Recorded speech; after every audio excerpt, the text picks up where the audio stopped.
بسم الله الرحمن الرحيم. الحمد لله رب العالمين، وأصلي وأسلم على المبعوث رحمة للعالمين محمد بن عبد الله وعلى آله وصحبه أجمعين. السلام عليكم ورحمة الله وبركاته. walaalayaal waxaynu ku dhex jirnaa bishii barakeysan ee Ramadaan. sidaa darteed waxaynu soo qaadanaynay duruus ku aadan Ramadaanka. kelmadatan waxaan rabaa inaan kaga hadlo fadliga ay leedahay sadaqada Ramadaanka.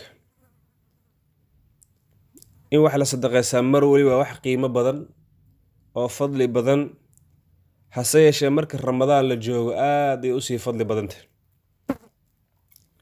nabigeenna wuxuu ahaa calayhi salaatu wasalaam Ramadaanka markii la gaar aad ayuu wax u sadaqaysan jiray. sidii uu ahaa wuu kasii dheereyn jiray nabiga calayhi salaatu wasalaam. waxa uuna inoo sheegay in qofka uu wax baxsado ama sadaqada inay ugu fadli badan tahay sadaqada Ramadaanka. waxa uuna yiri afdalu sadaqa sadaqatu fi ramadaan. sadaqa waxa ugu fadli badan sadaqada Ramadaanka.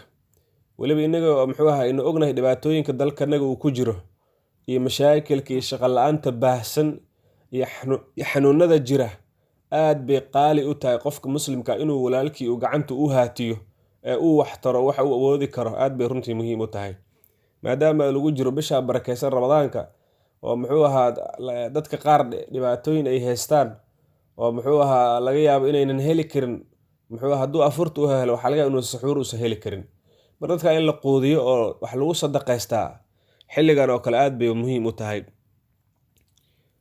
waxa kale muhiima oo raba inaan baraarujiyo, sadaqadu waxay leedahay shuruudeeda waxaa ka mid ah qodobka koowaad, waxaad sadaqaysanaysa inay yihiin wax xalaala waa muhiim.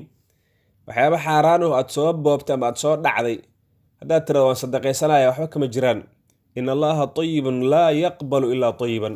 ilaahay subxaana watacaala waa tayib, wax wanaagsan unbuu ka aqbalaya mooye waxaana wasaqda ah ee xaaraanta ah ee isbaarada aad kusoo qaadatay ama dadka kasoo boobtay haddaad tirado masaajidan ka dhisaya hadda dadka ka quudinaya, taa ayada wax ay kuu galaysa haba yaraatee ma jirto.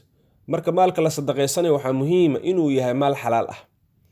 qodobka labaad, waxa aad bixinaysa waa inaad ula jeedaa ama aad ku bixisaa arrimaha khayrka iyo umuuraha khayrka iyo waxa wanaagsan in lagu bixiyo maalkan waa muhiim. taa ayada ayaa muhiim. shardiga saddexaad waa inuu waxa aad baxsanaysa ama sadaqada aad baxsanaysa ujeedkaada waa inuu yahay ilaahay dartii inaad u baxsataa oo ayna ka ahayn dadka ku arkeen istusayna ka ahayn ee ka tahay ilaahay dartii. waa muhiim. sideedana waxa ilaahay agtiisa wax ka taray waa wax ilaahay dartii loola jeedo. laakiin dadka ku sheegaa lagu yiraahdo ninka waa uu sadaqa badan yahay iyo saas uu yahay in lagu yiraahdo hadaad ka rabtaa, taa ayada wax qiimo ah kuma gaaraysid. weli waxaad soo galaysaa arrintaada waadba ku gaaloobi. maxaa yeelay nabiga gaalnimada laba u qeybi wuxuu yiri waxaa jiro gaalnimada weyn ee qof walba uu iska garanayo, markaasuu waxaa idinkaga digayaa gaalnimada yar. markaas maxaa rasuulka ilaahay markaasuu yiri waa arri'aa ashirkul asghar. nabiga wuxuu ku tilmaamay arri'aa istutuska.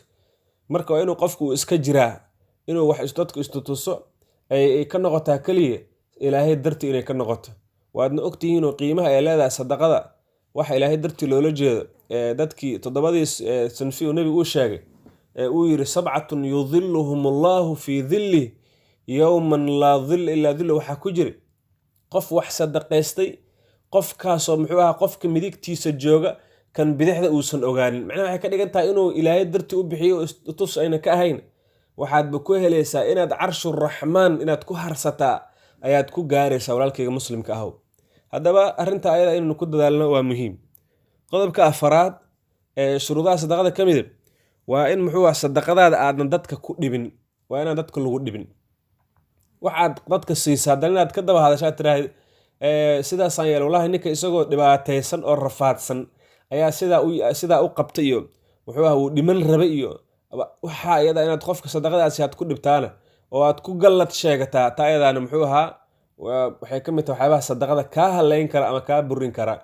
ilaahay subxaana watacaala wuxuu leeyahay laa tubdiluu sadaqaatikum bilmanni waaladaa.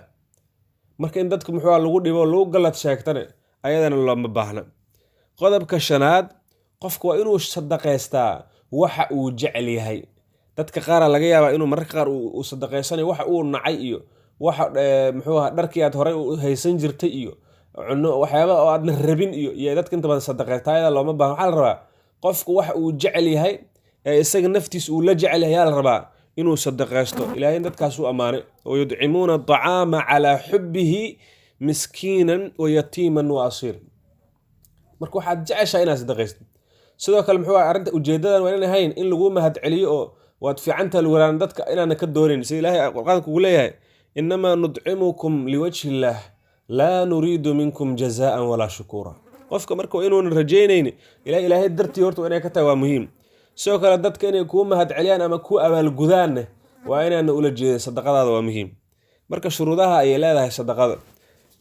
sidoo kale waxyaababa rabaa inaan baraarujiyo dadka bukaanka ah waa inay sadaqada isku daweeyaan. nabigeena wuxuu yidhi calayhi salaatu wasalaam daawuu mardaakum bisadaqa. bukaanadiina ku daweeyey sadaqada. sadaqada marka xataa dadka bukaanka ay dhibaatooyinka la nool ee xanuunada la nool sadaqadaasaa lagu daweyn kara walaalaha muslimiinta ah. maxaa xadiiska nabigu wuxuu ahaa sal slam man yasara calaa mucsirin yasarahu allaahu calayhi fi dunya waalaakhira. marka walaalayaal aynu ku dadaalno sadaqada. nabigu wuxuu leeyahay qofkii ka fududeeyay qof muxuu ahaa dhibaatayso dhibkaa ka fududeeyeen ilaahay adduun iyo aakhira u fududeynaya. marka sadaqada ku dadaala maadaama ramadaan lagu jiro. wajazaakum allahu khayr wassalaamu calaykum waraxmatullaahi wabarakaatu.